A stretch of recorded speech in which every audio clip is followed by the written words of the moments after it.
Hi, my name is Simon and I have anger problems. I thought I had dealt with them, but it turned out that I was only suppressing them. As a child, I had court-ordered anger management therapy and medication, but that's all behind me now, and the records are sealed. I've always been a fighter. Growing up in a family of 6 children makes you the smallest of the litter. My parents were hard-working, salt-of-the-earth people, but big believers in the school of harsh parenting. It happened to all of us kids. Even with girls. If we crossed the line, we received a painful reminder and abruptly returned to our place. We children also fought. Being the youngest and smallest, I often found myself at the bottom of the pile, and so had to rely on my wits and dirty tricks to gain the upper hand. I was so good at this that my older brothers were wary of getting into a one-on-one fight with me. But we still quarreled and argued, as brothers and sisters should. I sound like I lived in an abusive home, but that's far from true. We all loved each other, and if anyone spoiled a relationship with anyone in my family, he would answer me. The same applied to any of us. But within the family, we had the usual problems that a low-income family faces trying to make ends meet. Let me introduce my family. Mom, whose real name was Mary Beth, but I would never dare use it even now, was an amazing woman. Thin as a whip, with a stern face and delicate features. She ruled the house and was the person who was most often punished. Even Dad got out of her way when she was angry. She ran the house and looked after us children, and in the mornings, she worked as a cleaner in elite houses on the other side of the city. I've never seen this woman sit still. She was always on the move. Dad, real name Daryl, wasn't a particularly big man, 5'8" in, but by God he was strong. There was nothing he couldn't move. He worked as a mechanic at a local car depot, servicing their fleet of trucks. Sometimes he would drive if there weren't enough drivers, and it was a rare but very welcome privilege to go on a trip with him. Usually these were fairly local trips, but never overnight.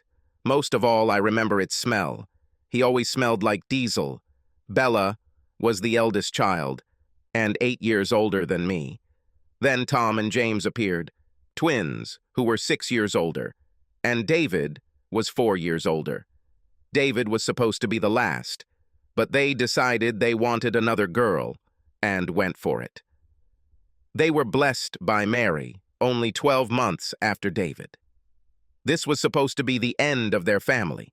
However, fate had other plans, and as a result of drunken revelry and a poorly inserted diaphragm, 3 years later, I was born. Do not misunderstand me. Even though I was a mistake, I was not treated any differently or loved less than all my siblings. But I grew up a little apart from them and spent a lot of time alone, playing and exploring the back garden of our house. So to the incident that got me on trial. I was 15 years old at the time and was returning home from school. As I think I mentioned, we weren't rich. In fact, we were very poor and therefore often became the butt of jokes and ridicule. My brothers went through this, but after Bella's first 2 years of school, they always had their siblings to support them. Bella had Tom and James, and they had each other, and when David came to school, Tom and James were still there, and by the time Mary went to school, David was there to look after her, like older brother. By the time I went to school, David had left, and although Mary was there, as a girl she was not strong enough to protect me. Not that I need it. During the first few weeks, I had several fights with older students, and I firmly convinced my peers that messing with me was a bad idea. After every fight, I was sent home with a letter from my parents and punished again for causing trouble. I felt it was unfair, but I knew better than to complain. However, it fueled my rage for the next fight, and I fed off of it. What ultimately led to me being expelled from school and appearing before a judge happened while I was on my way home from school. I was walking along the path, about a mile from our house, when I heard laughing and someone crying. As I approached a slight bend in the road, I saw a group of 4 teenagers surrounding my sister Mary. They had her school bag, and they were throwing it here and there and hurting her sister. I gave vent to my rage. Even though I defended my sister, the prosecution lawyer called me a wild man, an unpredictable and dangerous man.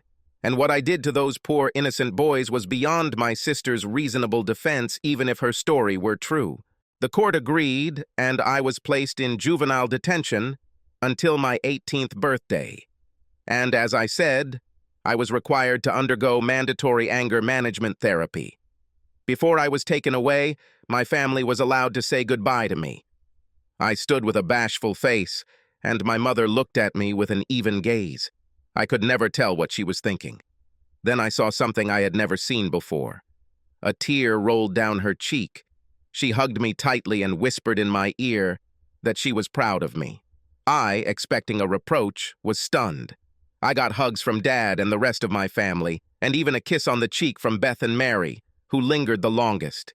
Each of them told me how proud they were that I protected my sister. The prison they took me to was halfway across the state, so I didn't expect any of them to visit me. It was difficult in the colony, but you can cope. So far, my life has taught me to take care of myself, and after several run-ins with so-called authorities, they realized that it was easier to leave me alone. That doesn't mean I didn't get picked on or get into fights. I earned enough respect to be left alone. During the last year of my imprisonment, I was surprised to be told that I had visitors, and I was taken to the visitors' room where Beth and a young man were waiting for me. Bella had grown into a striking young woman.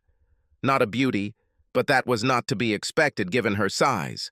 Her face was not as stern as her mother's, but her eyes were the same. She looked at me sadly. The man's name was Gerald, and apparently he was her husband. They had been married for a year, and he was a traveling salesman. He seemed quite nice, but remained silent.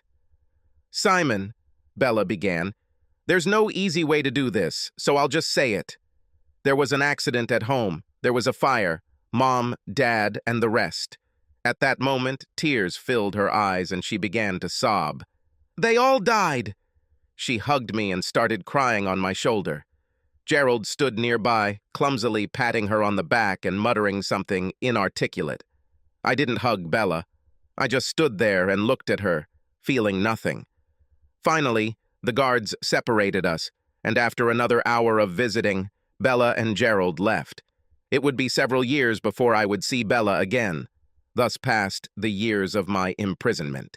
Twice weekly anger management sessions, supplemented by medications that I soon learned to swallow and spit out whenever I was alone, seemed to cure my anger, and on my 18th birthday, I was declared fit to go out into society. While I was in prison, I received a matriculation certificate, and my personal file was closed.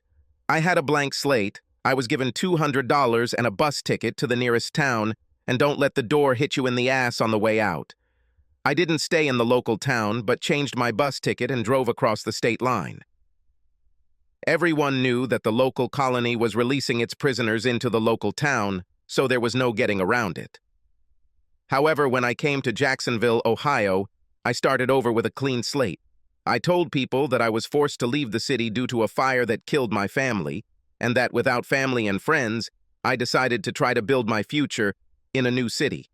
Soon I found a job in a small auto repair shop, housing, and began to rebuild my life. I worked hard. My upbringing did not allow anything else, and after a while I was allowed to do more. Apparently, I had inherited my father's mechanical aptitude and found the work easy and enjoyable. My abilities were noticed, and I was sent on a day-exempt course, and after just 6 years, I became a qualified mechanic. My life was back to normal, and I was enjoying life. The owner of the auto repair shop, Mike, was only 5 years older than me, but managed to get married successfully. His wife had money, and she provided him with money to start a business. I found their relationship a little strange. When we were alone, he was a wonderful character, full of jokes and not averse to telling jokes. However, when Stephanie was around, he was much more reserved and always obeyed her. Stephanie, on the other hand, was wonderful. 2 years younger than Mike, she had long brown hair and bright green eyes. She never lost her head and flirted with everyone, even with me. I found it awkward at first, and I even brought it up with Mike for fear that he would think I was trying to interfere with his marriage. He laughed at that. "She just likes to be the center of attention," he said. 3 years later, tragedy struck when Mike died in a workshop accident. I left the shop for a road test and returned to find the sheriff and local fire department trying to extricate him, but it was already too late. The day after the funeral, his widow came to my apartment. The workshop was closed after the accident, both out of need for an investigation and out of respect. Mike's death was ruled accidental. He was supposed to be using stands to support the car, but he was in a hurry to finish the job and took a chance. This surprised me, as I had never seen him do this before, but we all take shortcuts from time to time. "Simon," she said, "we need to talk." I invited her to come in. She got straight to the point. "I need you to take charge of the workshop," she said. "What?" I was surprised. "I'm a mechanic. I don't have enough knowledge to run a business." "Mike didn't know when we met either," she answered. "I'm studying business, and I taught him how to run a workshop. I'll do the same for you. The city needs a repair shop. Otherwise, people will have to travel miles to get repairs done. You need a job, and I need a man to run the workshop. I don't know anything about renovations. We can do this together. What do you say?" I thought for a few minutes. "How will it work?" "As you know, I helped Mike set up the business, so we were partners. He contributed part of the capital, and I provided the rest. After you showed up, he had enough free time to manage the workshop, as well as just work in it. So I retired and left you boys alone. This year we were going to start a family." Her eyes filled with tears, and I unconsciously hugged her. She cried quietly for a while, and then made a conscious effort to pull herself together. "What I propose is a partnership. I know how much Mike has paid you over the years, and I also know that you just don't spend the money. I assume you have some stock?" She looked at me questioningly. "I have some money," I answered a little warily. "I'm not going to steal your money," she said, laughing a little. "I just need you to buy a share of the business, so you can become a partner. We can then make a share of the business part of your new salary package, so that over the course of a few years, you own a larger and larger share. If you want to eventually buy me out completely, I'll be open to that, but I really like being a co-owner, so if you don't want that, I'll be happy with that too." "What if I don't want to be the owner?" I asked. "I think I'll have to find a buyer for it, but I have no idea who it will be or whether they'll want to keep you on staff after the sale." She said sadly, "I wouldn't like to lose everything. I've already lost Mike. Please don't let me lose the workshop and you too," she begged. "Lose me?" I thought. "Can you give me a little time to think about this?" I asked. "Of course," she said. "I have prepared several documents for you. If you decide to take action, you should contact a lawyer. Please think about it. I need your help." I know Mike wouldn't want the workshop to be sold. I felt like it was a little unfair, but I also knew she was right. Mike would not want the workshop to be sold to a stranger, to an outsider. Wasn't I an outsider? I lived in the city for only 9 years. In small-town America, you're considered an outsider if your grandfather wasn't born in that town, so how did I get accepted like that now? I remembered all the people I had met and the friends I had made since I came to town. As I said, I worked hard and tried to fit in. It made life easier. If I could help someone, I would. I had provided services to the town's residents on numerous occasions, and coupled with the fact that I worked for Mike, always did a good job fixing their cars, we didn't just fix cars, and was always polite and respectful, I seemed to be accepted into the community. I didn't go drinking or cause trouble. I had a great relationship with the town sheriff and his deputies, and I knew almost everyone by name. This city has become my home. I tried asking girls out a couple of times, but due to my complete lack of experience with the opposite sex during my formative years, I felt awkward around women. There were a couple of older married women who, hearing rumors that I had never had a woman, decided it was their duty to relieve me of this burden, but I found their behavior predatory and repulsive. I knew how my mother would want me to behave, and even though she was no longer around, her presence in my heart kept me in control. I looked at the documents Stephanie left me, but they didn't make much sense to me, so I called one of my friends, Lee Granger, who was an attorney, and asked him if he could look them up for me. "I can," he said, "but since I am already acting on behalf of Stephanie, I would advise you to get independent advice." The following Tuesday, I made the 90-minute drive to Columbus. I found the lawyer's number online and made an appointment using the online appointment form. I must say that I didn't recognize her right away. It was only when the secretary in the lawyer's office came out from behind the table and hugged me that it dawned on me. My arms instinctively closed around her. The sound of throat clearing behind me separated us. "Jonathan," the secretary said to the man who was looking at me from across the office, "I'd like to introduce you to Simon, my brother." That's how Bella came back into my life. After the first meeting, I explained to Jonathan why I was here. "I'll tell you what," he said, looking at the contract for a couple of seconds. "Bella, why don't you take Simon back to the house and make him dinner? Take the afternoon and get things done. I'll look into this and I have some other things to do. Meet me at home for lunch." While we were having lunch, Bella told me that her marriage to Gerald, an insurance salesman, had lasted only a year after I met them. Because of his traveling life and weekly absences from home, she felt abandoned. She suspected him of cheating while he was traveling, but never found any evidence. When she told him she wanted a divorce, he simply shrugged and signed the papers. A week later, she moved out and hasn't seen him since. 6 months later, she came to Columbus in search of work and got a job as a secretary in a law office. The previous secretary had retired. Over the next 2 years, Jonathan became close, became a couple, and finally got married. A year later, she gave birth to a child, Mary. Twins, James and David, were born a year later. Mary was 6 years old, the boys were 5, and all 3 were due home from school in about 45 minutes.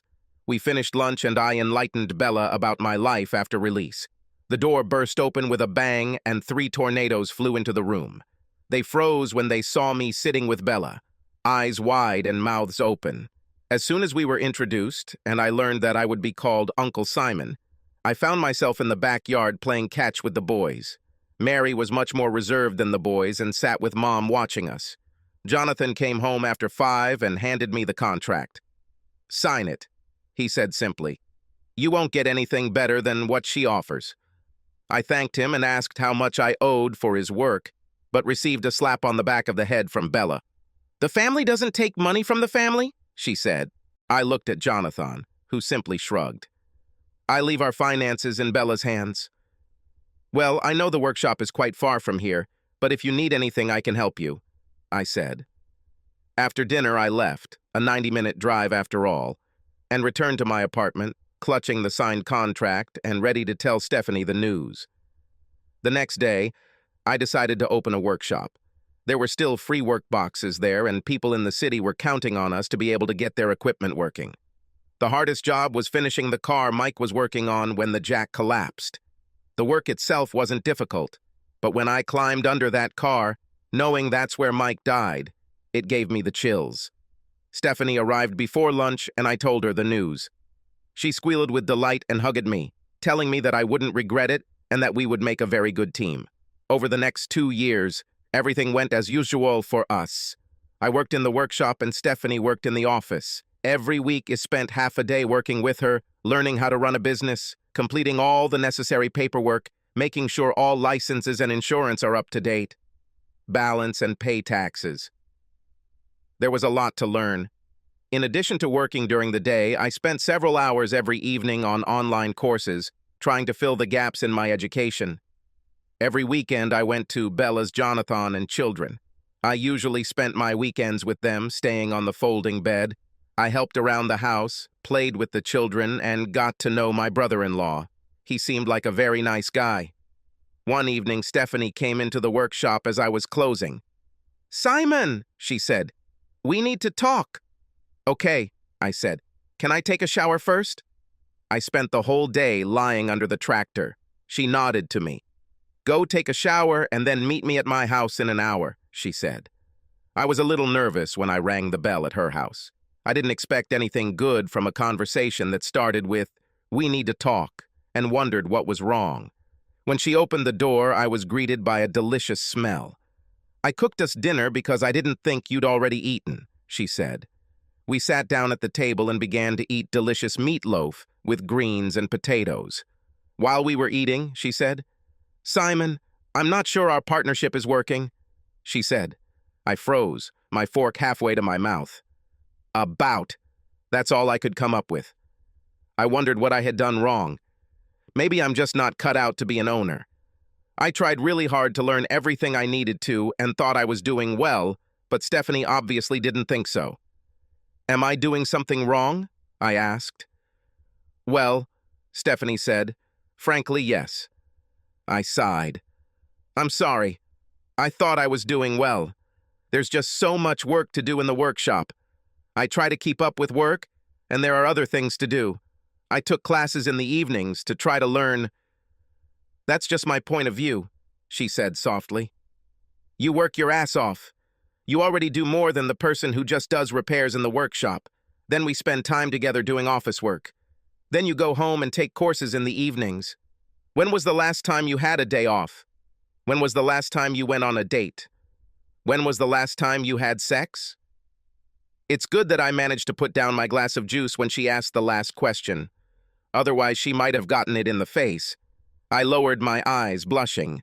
She stared at me with her mouth open. Oh, my God, she said. I heard rumors, but I thought... I started to get up. My embarrassment began to turn into anger. Wait, Simon, I'm sorry. I didn't mean to offend you. In my stupid, clumsy way, I was trying to tell you that I was worried about you. You need to get some rest. Apart from visiting your sister, you do nothing but work and sleep. No one can continue like this forever. You are facing a crisis, and I, as your business partner, cannot afford this. And as your friend, I am worried about you. I sat back down in my seat, my anger and embarrassment gone. She was right. I'm tired to the core. Sure, I increased my share of the garage and things were going well, but I was working 12 out of every 14 days, at least 14 hours a day. I worked, went home, took a shower, ate while working on the computer, and slept. Everything was repeated again and again. I couldn't remember the last time I did something just for myself. That's what we're going to do. First, we will take someone into the workshop, an assistant if we find the right person, or just a worker, if we cannot. Secondly, you will have at least one free day every week. Even on the weekends when you're not going to see Bella, you'll have at least one day off. Thirdly, you will go out at least once a week. I don't care where you go or with whom you go, but you will go out. As much as I agreed with most of what she said, I never liked ultimatums. Or, I asked, a hint of a growl in my voice. She looked at me, her head tilted slightly to one side. I knew that as the senior partner in the business, she would be well within her rights to sell the business out from under my nose. But I felt that it was better for her not to threaten me. There's no or here, Simon, she said softly. This is not a threat. I guess this could be called an intrusion, but I thought you and I had become good friends. Taking care of each other is what friends do. I sank back into my chair, defeated. Okay, I said quietly. I'm not sure about communication. I haven't met... I paused. Well, I haven't really dated, I guess. What never? She asked incredulously.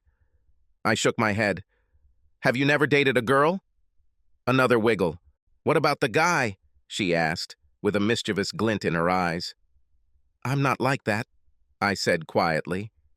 Have you ever asked a girl out on a date? I tried a couple of times when I first came to town, I said. I crashed and burned. Then I got busy with work, and everything faded into the background. I received several invitations from older women, but they were married, and my mother would skin me alive if I got involved in someone else's marriage. She looked at me confused. I thought you said that your mother died. Believe me, death won't stop her. Plus, Bella hits just as hard. She giggled. Oh, you poor hen, she said, but there was calculation in her eyes. I'll tell you what.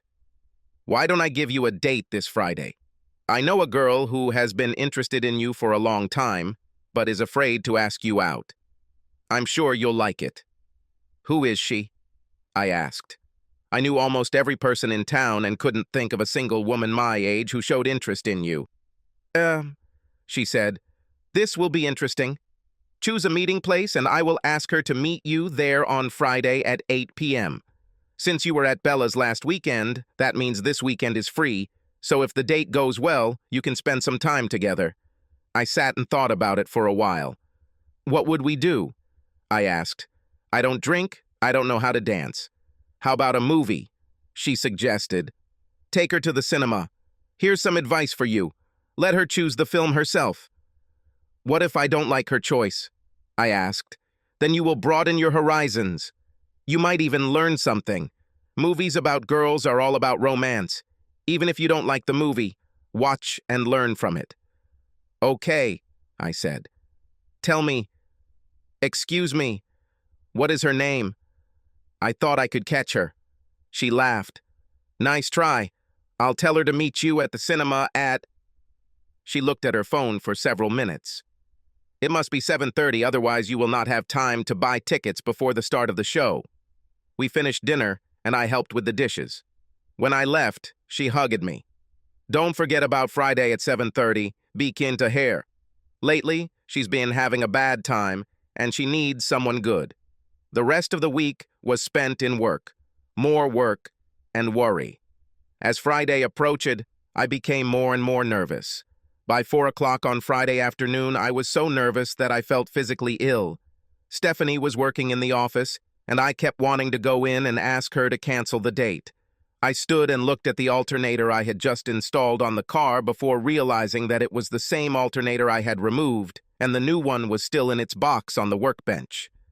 "Simon!" came a voice from behind me. I jumped. Stephanie stood there smirking at me. Go home, take a shower, change clothes, and get ready. I'm not sure I can... I began. Of course you can. Trust me, she's just as nervous as you are, but I think she's a wonderful woman, and you two will get along very well. But, I began, I don't know how to talk to girls. What if I say something that upsets her? I've never been good at reading signals. What if I think she likes me and does something, but I don't, and she thinks I'm trying? I was starting to panic. She put her hand on my hand. Listen, you'll be fine. Everyone has these doubts before a first date, especially before your first date. Relax, be yourself, and have fun. Everything else will follow by itself. I started putting my tools away before closing for the evening. By the way, she said, don't bring flowers. No need? I asked. I thought it was mandatory on the first date. What's she going to do with that damn thing in the theater? You can buy her candy and popcorn when you come in, if you want to give her something. I turned to leave. How am I, anyway? I can recognize her?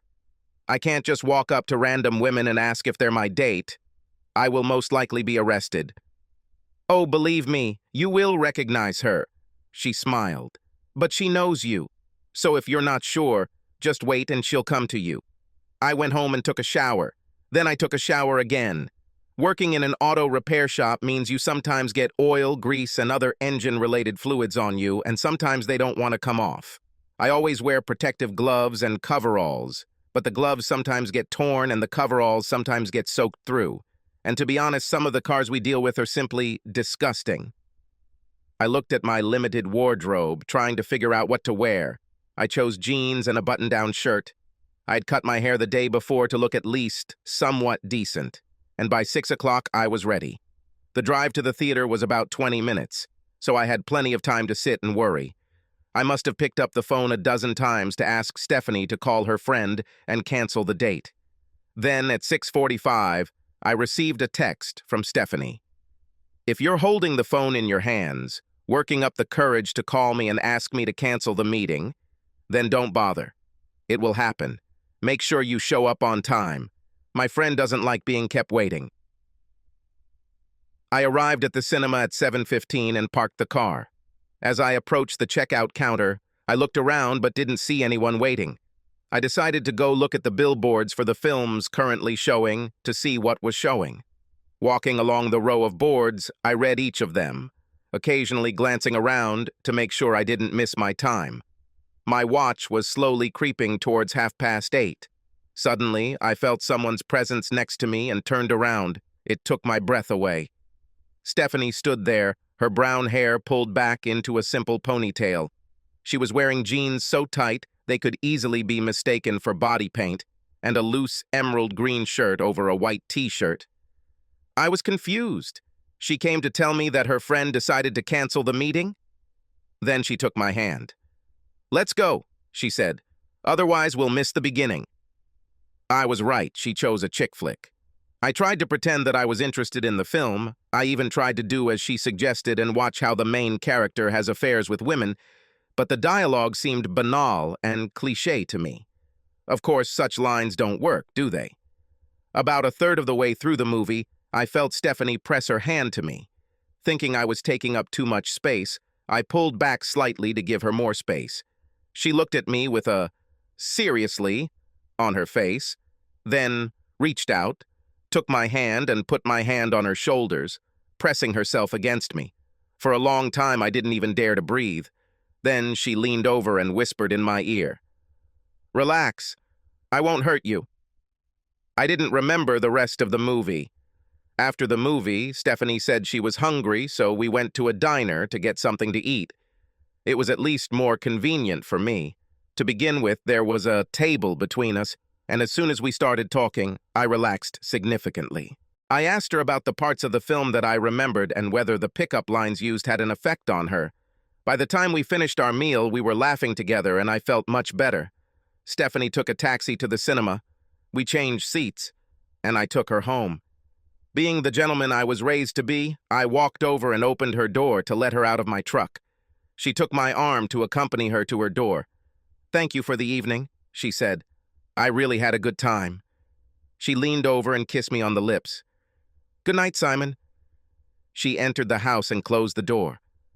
I stood for a long time and looked at the door. I was so conflicted. She was a beautiful woman and left no doubt that she was interested in me. But in my head, she was still Mike's wife. I knew it was ridiculous since he had been dead for over a year now, and as far as I knew, she hadn't dated anyone else in that time. But still. I got back in my pickup and drove home. The next morning, I was getting ready to go to the workshop at 8 o'clock when the phone rang. It was Stephanie.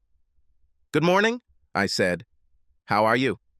"What are you doing right now?" she asked. "Just getting ready for opening," I said.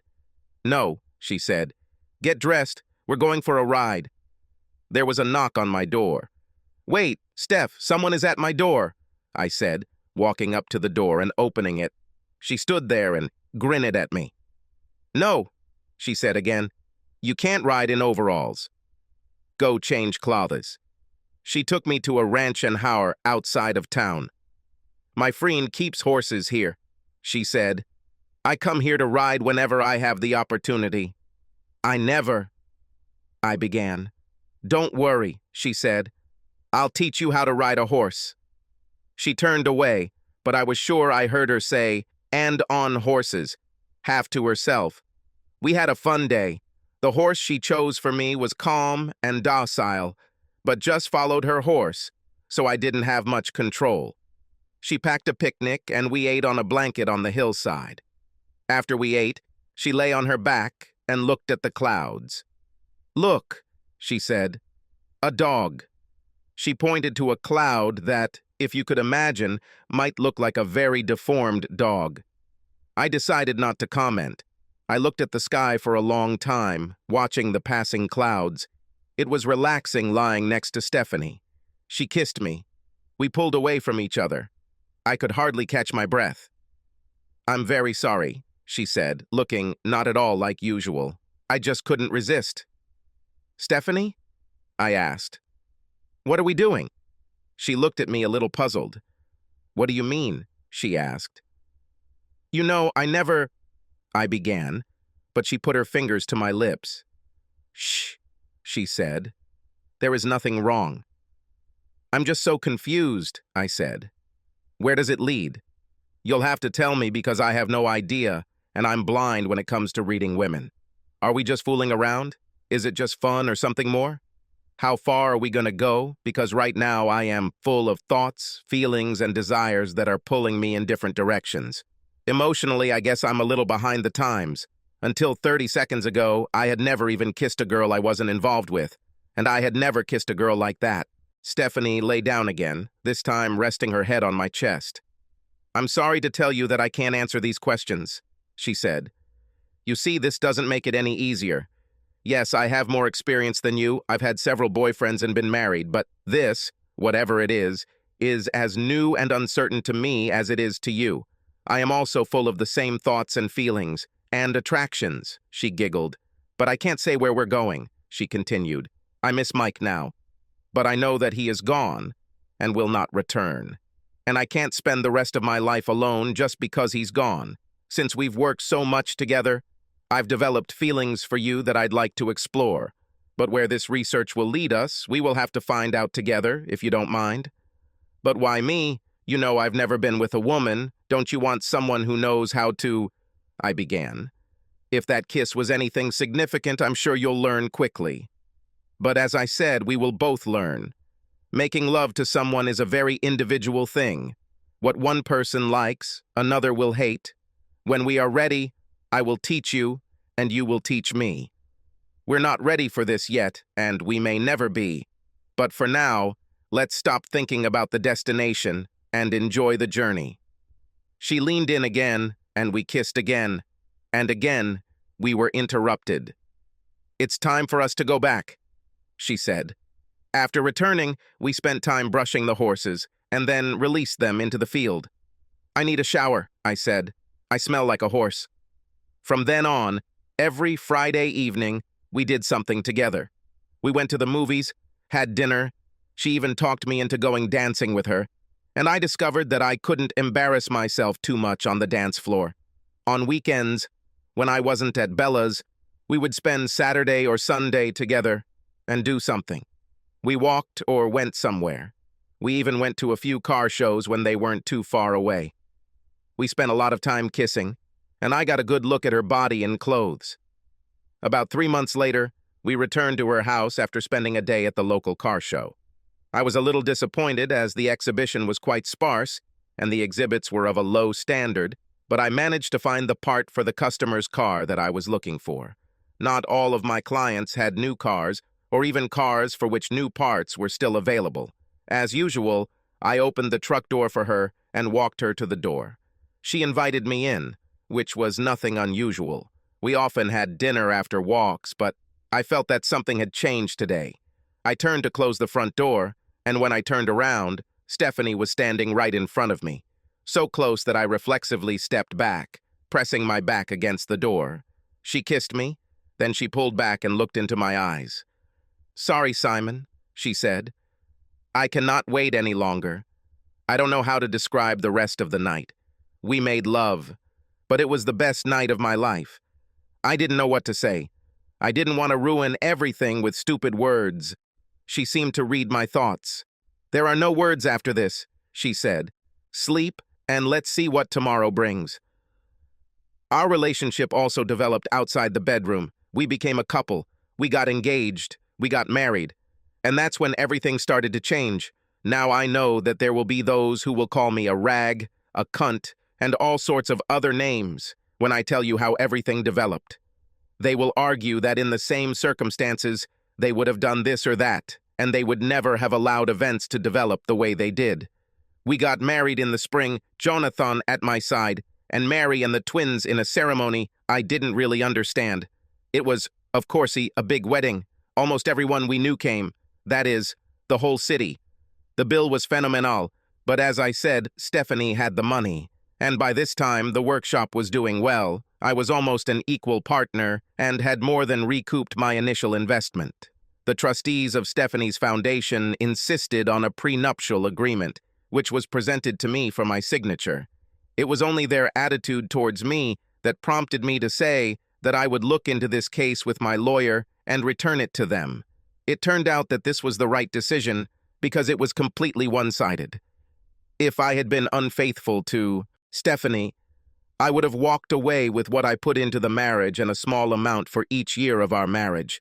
However, if the positions were reversed, the prenuptial agreement would have no force, and I would be subject to ordinary divorce laws.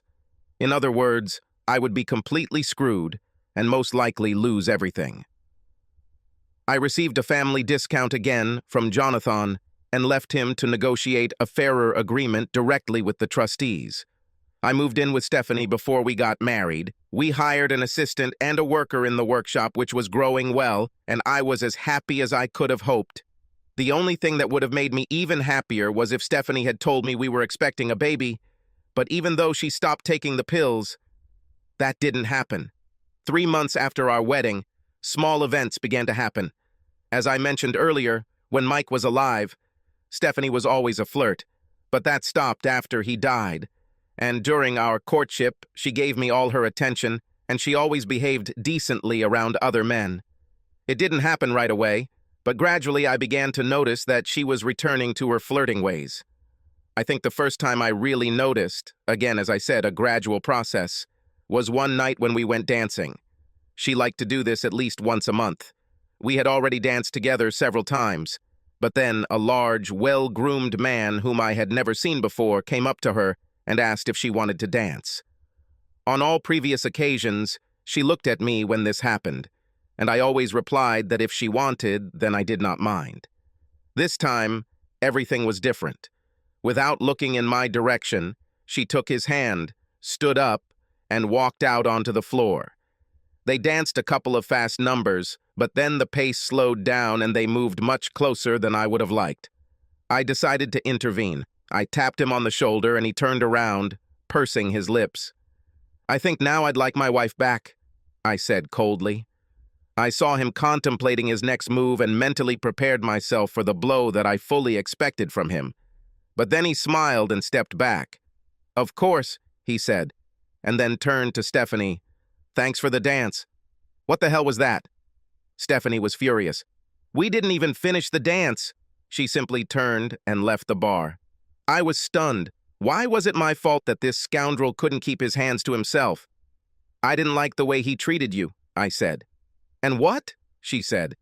"It's my ass and I can take care of myself. I don't need you to tell me who I can dance with and who I can't." "So you wouldn't mind if I danced with some other woman and wrapped my arms around her?" I asked hotly. She laughed. "Do you think that because we had sex several times, you have some idea about women? Dream on." She burst into our bedroom, and I heard her close the door. It was cold all weekend, and I slept in one of the guest rooms. I tried to talk to her several times, but she simply ignored me or left the room. Finally, I decided that I must have overreacted. When I got home Monday night, I apologized. I thought I saw a sparkle of triumph flash in her eyes, but it disappeared so quickly that I couldn't be sure. She hugged me. "Simon, you know that I love you, but you are my husband, not a jailer. I danced with some guy, so what? If he went further than I wanted, I would deal with it. Don't you see that by your intervention, you told him that you were worried that I might go astray? If he thinks that way, how much more likely is he to come back and try again? If you let me deal with him, he would understand where the boundaries are." I thought about this for a moment. This made some sense. "I'm sorry," I said again, and everything seemed to calm down. Things started to change in the bedroom, too. Now I understand how naive I was. It was 6 months after the wedding when I found her pills. I reached into her bag for something, it seemed like a pen, and found half a pack of pills. At first, I thought they must have been left before we started trying for a baby and didn't say anything. But a couple of days later, while she was in the shower, I looked again and saw that 2 more pills had disappeared. Apparently, she was still using them. At first, I was going to show her the box of pills, but I realized that this would not lead to anything good. Every time we had any argument, I lost. She would just stop talking to me and ignore me until I apologized. Yes, we often had great makeup sex after that, but only after I gave in. One day I talked to Bella about this, and she asked if I remember Mom and Dad ever arguing. I thought about it. I never remember them quarreling. Dad simply agreed with what Mom said. He said, "Happy wife, happy life." "But, of course, you can't live like that," I said. "We should be partners, not master and servant." Bella looked at me. "I remember one argument between Mom and Dad," she said. "It was because of you." "Me?" I said. "This was before you were born. You always knew you weren't planned. But I hope that through it all, Did you ever feel like Ma and Pa treated you differently than the rest? She asked. No, I grinned. I received the same punishments as everyone else. Some of them are from you, I remembered. And you deserve them all. She grinned in response. But you must remember, she continued, how poor we were. We had nothing and were barely surviving. When she was 7 months pregnant with you, your mother returned home with a man. Apparently, she decided they couldn't afford to have another child, and although it was never a thought that she wouldn't give birth, she made inquiries about adopting you. This man was from an adoption agency, and he came to talk to Pa. Pa just sat and listened to what the man had to say, thanked him and said that he was wasting his time. There was no way they would give up their child for adoption. He showed the man the exit. Mom was furious. You know what she was like when she was angry? She called him every name I had ever heard, and some I had never heard. She told him what a fool he was, how he had doomed them all to starve or live in poverty for the rest of their lives, how they couldn't handle the extra mouth to feed and all the expenses of a new baby. She went on and on. During all this, Pa just looked at her. When she screamed, he just came over and hugged her. He told her that they would never part with their child. That no matter what, the child will grow up in a loving home and will live in his own family. They can handle it. They will be fine. That was the end of the argument. And you know the rest. You see, Dad never argued with Mom because there was never anything he felt strongly enough about to argue about. He trusted his mother to make the right decisions and therefore followed her lead. Apparently, he thought her decision about you was wrong, and so he did something about it. So, you think I need to pick my battles to decide if the problem is big enough to fight for? Yes, she said. But rest assured, because judging by her behavior, she seems to be a stubborn woman. If you decide to oppose it, it could be the end of your marriage. I think she's willing to go that far to get her way, so you need to be confident too. Are you and Jonathan arguing? I asked. No, came a voice from behind me. I just do what I'm told. She smiled warmly at him. As it should be, she said. I decided to talk to Stephanie as if I hadn't found the pills. Stephanie, I think I need to go to the doctor, I said one morning as we were getting ready. Why? She asked, looking worried. Is something wrong? No, I feel fine, I reassured her. But we've been trying to have a baby for several months now, and nothing is happening. Maybe I need to get checked. Maybe there's something wrong with me. She smiled softly at me. Baby, everything takes time. Be patient. Let's wait a few more months, and if nothing happens, then maybe we can talk to Dr. Smith. We are both young and healthy. I'm sure it will happen. I nodded sadly. She was clearly lying to me, but I didn't understand why. I remembered my conversation with Bella. Should I confront her about the pills? This would definitely cause an argument. I have already heard her accusing me of spying on her and violating her personal space. Perhaps she wanted to wait a little longer with the children. Perhaps she didn't think she was ready yet. I decided that I would give her a year to get herself in order, and then we would discuss children again. Besides, while she thought I thought we were trying... A few weeks later, Stephanie told me that her friends had invited her. She agreed because she knew that I didn't particularly like to dance. And so it became a regular thing. Every Friday evening she went out with the girls. At first she was home by 11, but gradually it became later and later until some weekends I would go to Bella's before she got home. Our sex life was changing more and more. She became even more demanding in the bedroom. I couldn't even talk to Bella about it. Who would discuss such things with their older sister? Once again, I decided that this was not enough to divorce her, so I got used to it. About 3 months later, she returned home from one of her girls' nights out. She was a little drunk, but it was quite early for her, just after midnight. I had already gone to bed, but she woke me up and we made love. When I came to, Stephanie had already gone to the bathroom and was taking a shower. I was still in a sleepy state, but the same thing was running through my head. Her words about another man. Did this really happen? I felt nauseous.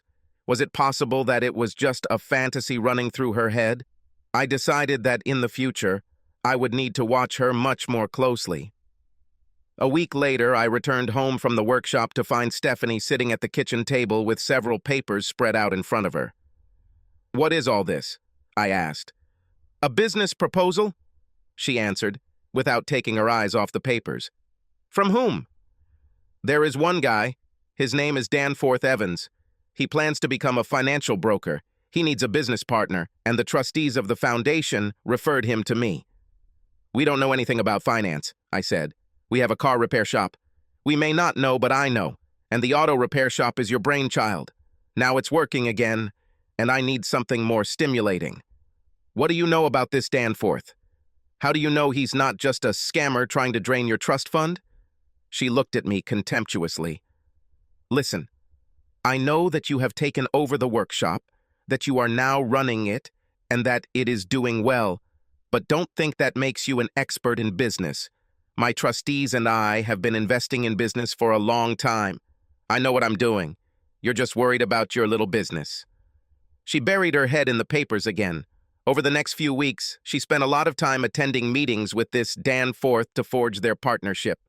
Every time I noticed that she seemed to be spending a lot of time with him, she would snap back, saying that building a new business takes time.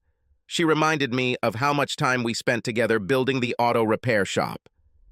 I restrained myself from reminding her of the results of spending so much time together. Another month passed before anything else happened, and that was the beginning of the end. I returned from my weekend at Bella's and went into the bedroom to unpack the bag I'd brought with me. I noticed that the linen on the bed had been changed. This seemed strange to me since we only changed it on the Friday before I left. When I looked in the laundry basket, there were no dirty sheets, which was also strange since I usually did my laundry on Sunday to prepare for the week ahead. My mind immediately jumped to a conclusion that I didn't want to think about. I walked back into the living room where Stephanie was sitting, going through more papers.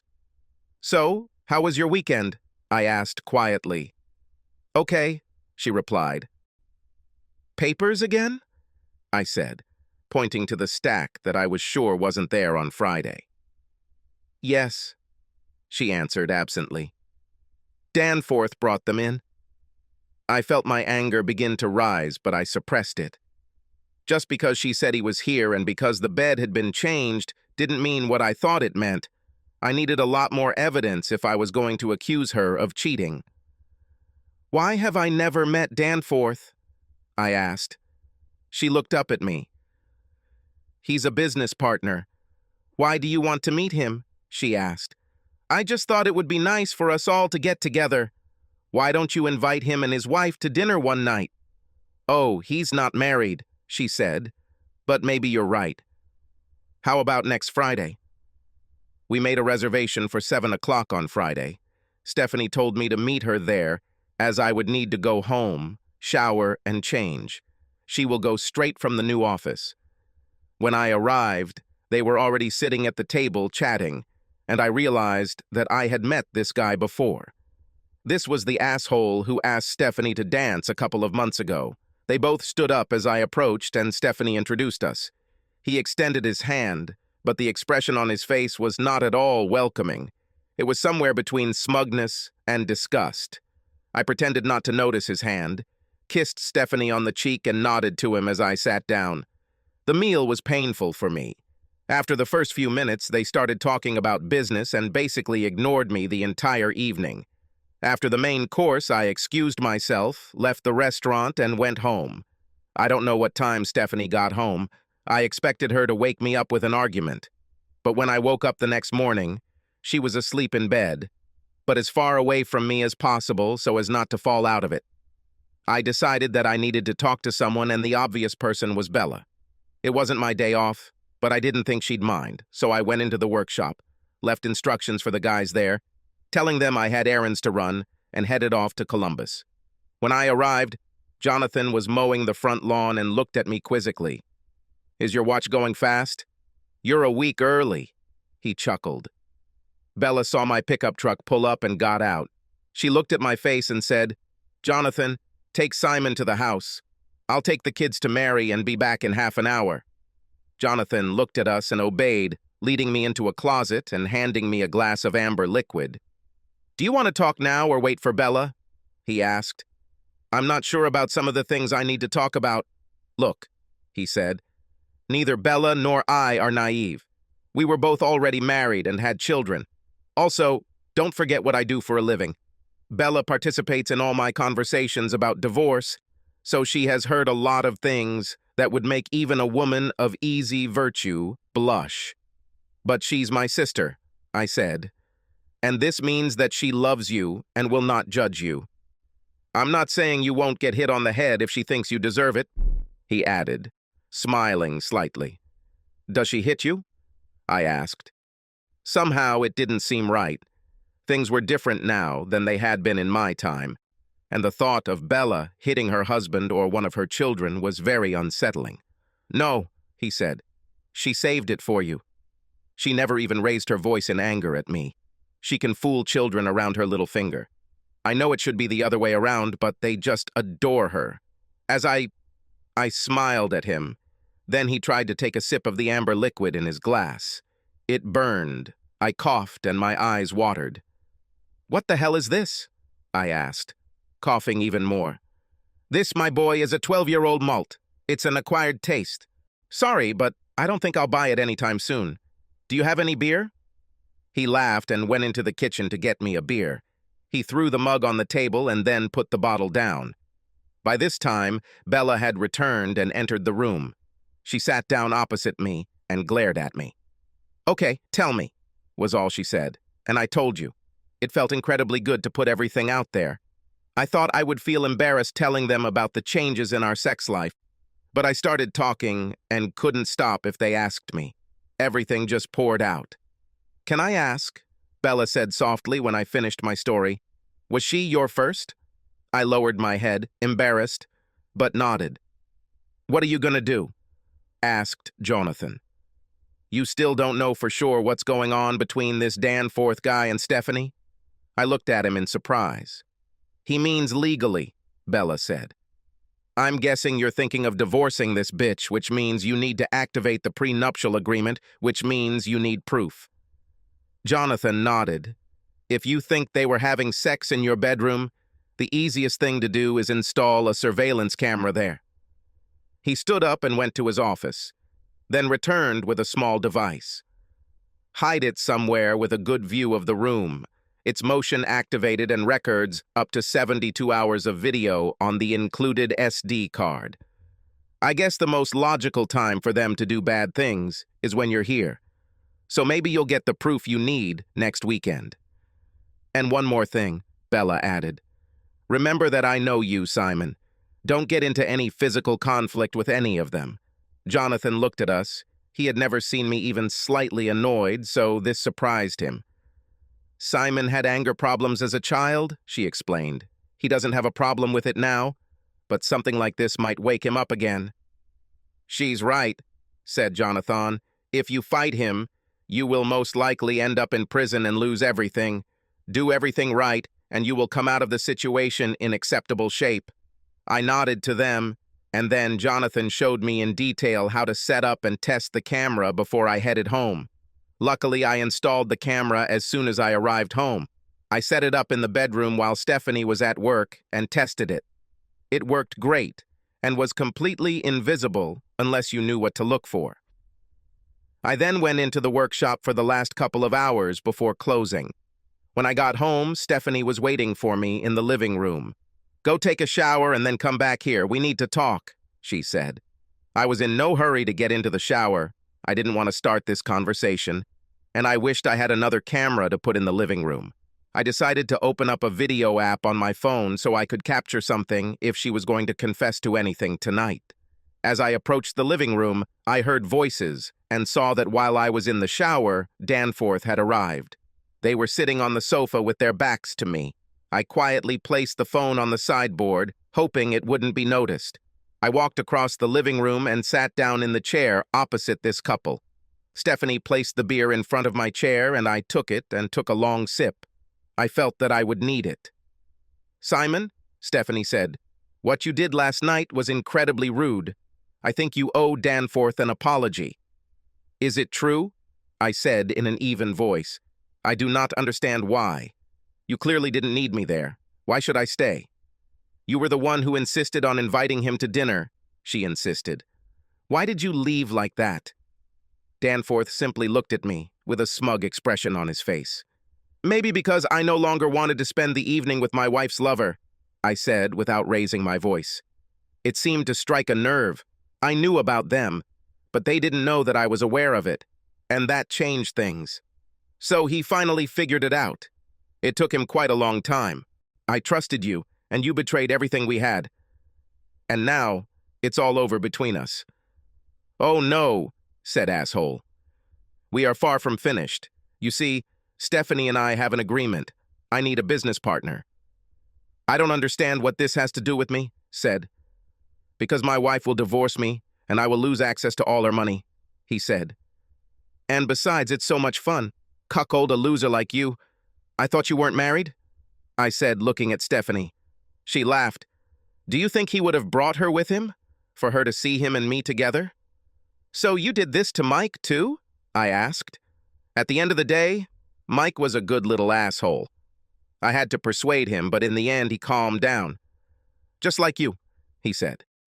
There's no need to make a big deal out of it, Stephanie said. If you play ball, we can continue as is. Small changes in the bedroom, and no one has to know. I will know, I said. And his wife will know, because I will tell her.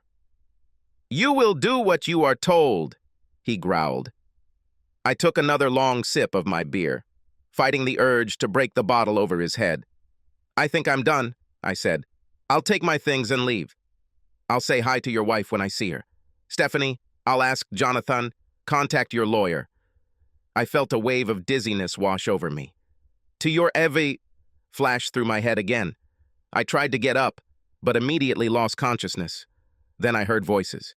Damn, Steph, how much did you give him? The same amount we used on Mike. It's not nearly as big. You'll be lucky if he doesn't get poisoned.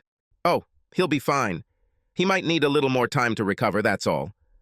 I felt a hand on my neck, probing pulse. I think you're right. I need a beer. They left the room. It took me a while to come to my senses. My head was throbbing. I was tired. I checked the ropes. I couldn't budge them. I tried to rock the chair, but it was a solid old chair that didn't move either. I looked around the room and looked up at the place where I installed the camera. I could make it out, so I was pleased. If they didn't kill me, which I doubted, I would have all the evidence I needed. I might have to watch Shithead have sex with Stephanie, but since I'm already divorced from her in my head, I can handle it. I didn't understand why they needed me at all. She could be with Shithead without his wife knowing, and without my presence. It seemed to me that they were just trying to gain power. They needed someone to dominate in the relationship.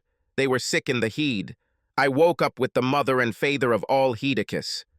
The room was dark, and I heard regular beeps. Being the genius I am, I decided that I was in a hospital. When I tried to raise my hand, I found that it was handcuffed to the edge of the bed. This was not good. A face appeared in my field of vision. Bella. Well, finally, she said.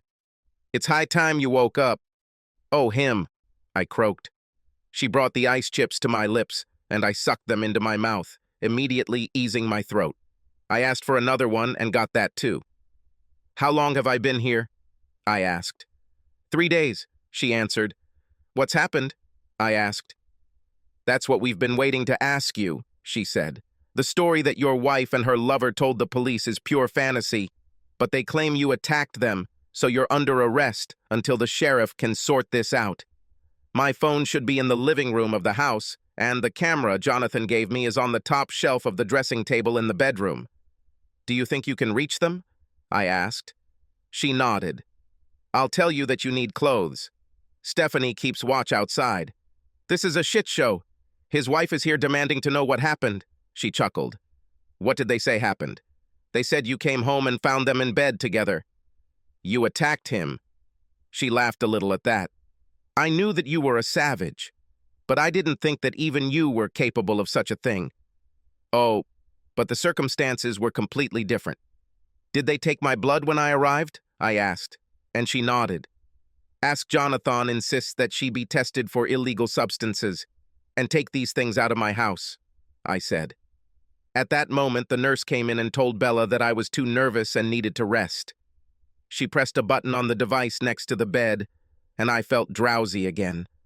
I was awakened by someone raising my hand. Looking down, I saw a man in uniform. It looked like he was taking off the handcuffs. "What?" I said meaningfully. "Take it easy, Simon. I just needed to take them off. Your sister took your phone and camera from the house. Jonathan showed us the evidence. You are no longer under arrest. As for the other two," he smiled grimly, "I have a new use for them," he said, turning them on his finger. It took almost 2 weeks before I could sleep properly. I sat in bed waiting for a visit, Jonathan and Bella, when there was a knock on my door. Standing there was a beautiful woman, probably about 30 years old. "Hello?" I said. "Hello," she said. "My name is Lily Evans. I am the wife of Danforth Evans. Can I come in?" "I'm not sure," I began. "Please," she said. "I'm not here to cause you trouble or harm.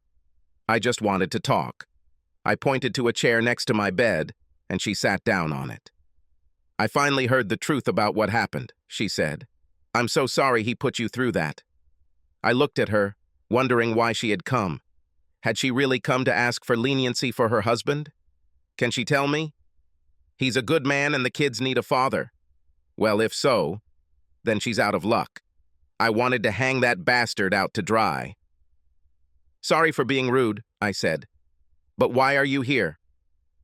She looked at me, and I'm sure she read my mind. "You think I'm here to speak in his defense?" she asked. This couldn't be further from the truth, but I'm here to defend mine. "I don't understand," I said.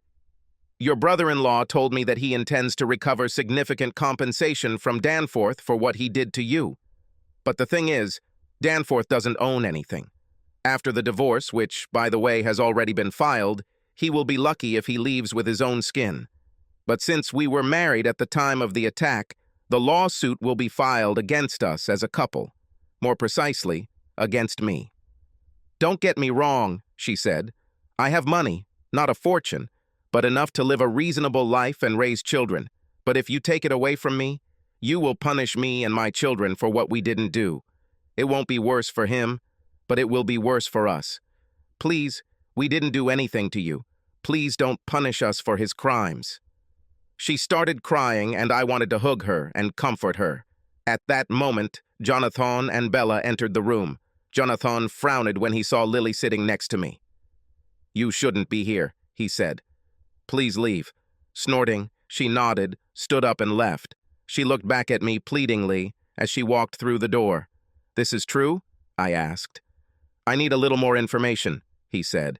"Am I suing her and her children for what this crap did to me?" "And Stephanie?" "I was going to talk to you about filing civil suits against both of them. Was his wife somehow connected with what was happening? Did she know about this?" I asked. He shook his head. "No. We understand that he told her that he was opening a new business in the city. She said she would partially finance him if he found other partners.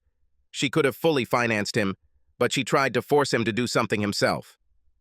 "Is it true that she filed for divorce?" He nodded. "Judging by the documents, he will leave with nothing." "Then why are we chasing her and her children? They have nothing to do with this." "Bella thought you would say that, but I should have registered an interest before filing for divorce, otherwise there would have been nothing to act against." "I take it you don't want to pursue her?" I shook my head. "I'm not going to take food out of children's mouths." "By the way, how are things going with Stephanie and the auto repair shop?" "Well," he said, "with proof that they made the marriage contract will come into force. This means you walk away with everything you currently own, which is 55% of the auto repair shop's shares, plus all your own savings. Obviously, we'll also seek compensation, but I don't think we'll get much out of her trust fund. It appears to be locked tightly. Her only assets outside of it are the house, her part of the auto repair shop, and her part of the financial business she started with her lover. I believe she owned 60% of this share." "Is this a viable business?" I asked. "It would be viable with the right people." If I owned it, I would hire someone to manage it and let him build it, with the option of buying it out as I went along, he replied. Fine, I definitely want this workshop. Realistically, I think we could expect to get both businesses and some equity from the house, he said. Let's do it, but don't go after Lily, I reminded him, and he nodded. With the help of video evidence and my testimony, Danforth Evans was indicted. He was sentenced to 15 years. Stephanie was sentenced the same way. She was sentenced to 10 years. The divorce took place 6 months later, and her lawyers agreed to transfer her share of both businesses and pay 50% of the value of the house. Jonathan said that this was the best offer we could get, and I agreed. One afternoon, I found Jonathan and told him that I needed to find a way to pay him for all his work. A quick glance at the contract is one thing, but he spent a significant amount of time on my behalf, and as a one-man band, he couldn't spend that time making money. He leaned over and invited me to do the same. I did this, and he slapped me on the head, smirking. Bella told me you would do this, and she told me what to do when you do. I rubbed my head sadly. My sister hits harder than you, I said. A month later, the business asset transfer papers from Stephanie finally arrived, and I decided to go look at this financial business and see if there was anything worthwhile there that could be salvaged. I was told that the business employs several people, but does not produce inspiring results. When I opened the door, I saw a man standing nose to nose with Lily Evans and shouting in her face. "Kiss my ass," he shouted. "You may have a stake in this business, but I'm the only one keeping it afloat. Until the senior partner comes and tells me otherwise, I will run this office my way." "Good morning," I said. He turned to face me. "Who the hell are you?" he asked. "Well, I could be a potential client with $1 million portfolio to invest. But I think I'd just take my business somewhere else," I said. He looked me up and down. Since I had just come from the auto repair shop, I was still wearing overalls, albeit clean ones, but still overalls, he said mockingly. "Nonsense. Do you have $1 million? I don't think you should shout at people like that," I remarked, "especially at a woman." "Well, you can just—" I raised an eyebrow at this, but Lily giggled. "I wouldn't recommend it," she said. "It didn't turn out very well for Danforth." He turned pale and looked from her to me. "You're the guy who—" "I'm the one who owns 60% of this business," I said, "which, as you so eloquently put it, makes me a senior partner, which means you are fired." "Fired."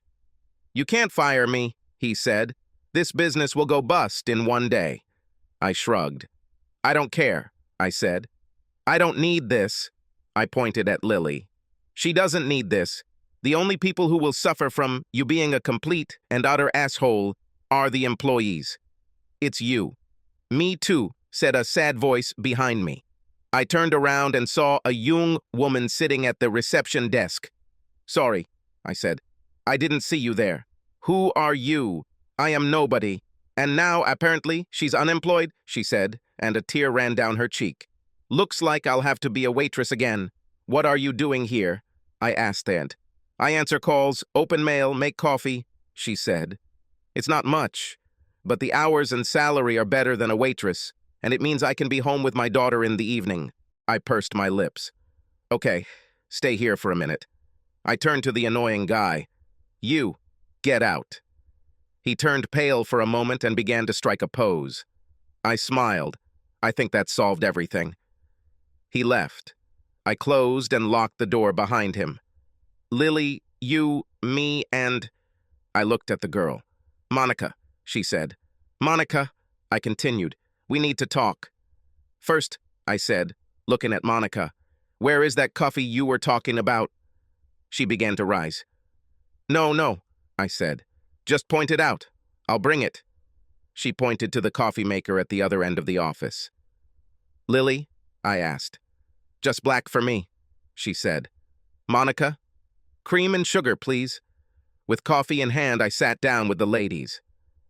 "So," I said, "I know the percentages, but how much do we have in dollars?" The value of the business is about 250,000, which means your share is about 150,000, Lily said. What happens if we just leave, besides losing this share? I asked. We can't just leave. We have clients. Our solution will be to sell the business to other brokers. I did my research when I first found out about it, and we could have sold it quickly and gotten most, if not all, of our money back, she said. What about the offices here? I asked. They are rented for a year and have already been paid for. They will remain empty until the end of the lease term. So it's all that simple? Sell and leave? Quite, she said, if that's what you want to do. Do you have another option? I asked. We could try to hire someone to manage the office, she suggested. What do you know about financial planning? I asked. A little, she replied, shaking her head. Me too. I'm a mechanic. We can just set ourselves up for another one of the same assholes. I pointed to the door through which he left. If only, I said, turning to Monica. Can you do it? She smiled sadly and shook her head. I make appointments, answer calls, and make coffee. I nodded. Then it's decided. From now on, we are closing the office. You said you have potential buyers? I asked Lily. She nodded. Could you arrange this, please? She nodded again. I owe you at least this. I have never been able to thank you for withdrawing your lawsuit against us. I never had a claim against you, I said. It was a lawsuit against the your ex-husband. You and your children did nothing to me. She grinned. Shit, that's right. But I will be happy to organize the sale. I will let you know when the contracts are ready so your lawyer can review them. I turned to Monica. Now you, I said, won't you take a ride with me? She looked from me to Lily.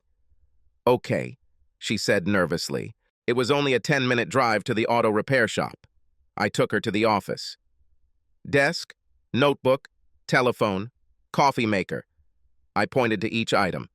If you're interested, this is not a very powerful financial institution, but it is an honest, regular job, and you can stay home with your daughter in the evenings.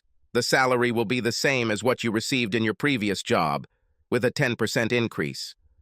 Oh, can you drive a car? I asked. I don't have a car, but I have a license, she answered. Fine.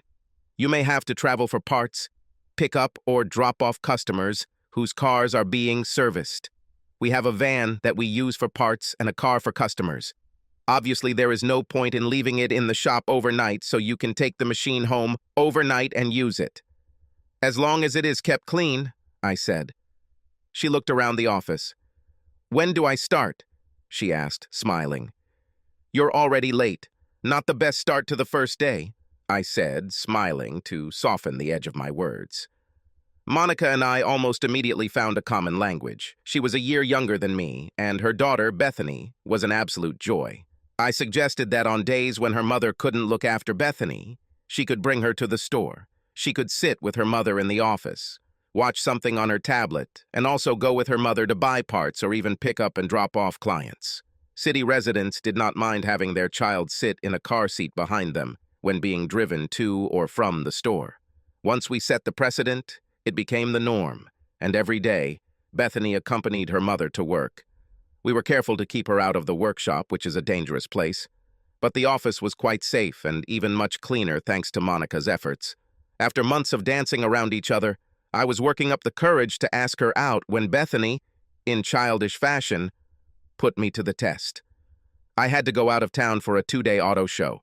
I was looking for a specific part for an old car and was reliably informed that there might be someone at the show who could help. But he came back, disappointed that he didn't have what I needed. I returned to the store mid-morning and went to the office to tell Monica I was back. Bethany raised her head when I entered the office, and with a ringing cry of, "Daddy!" she ran to hug me. Monica froze like a deer in headlights.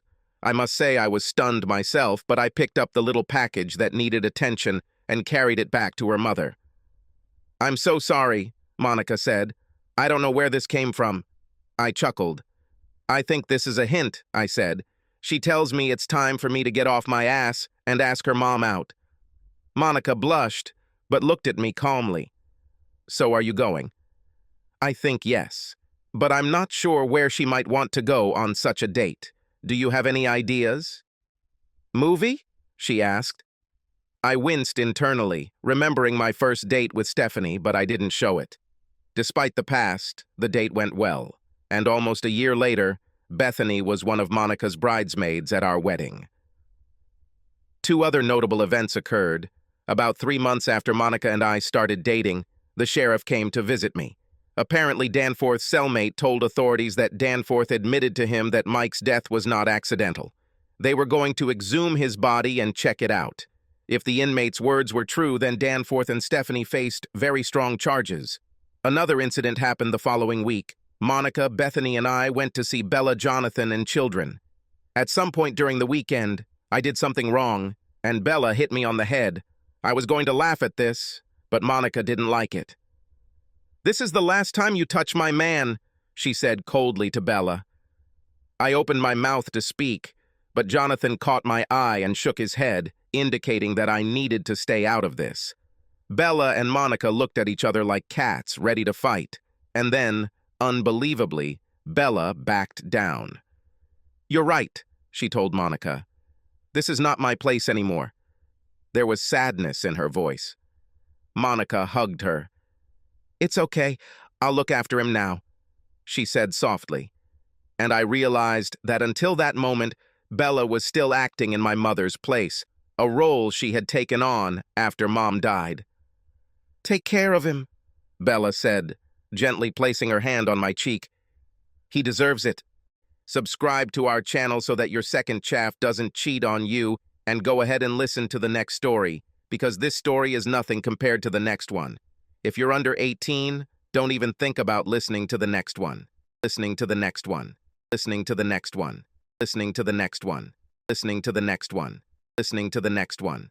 Listening to the next one. Listening to the next one. Listening to the next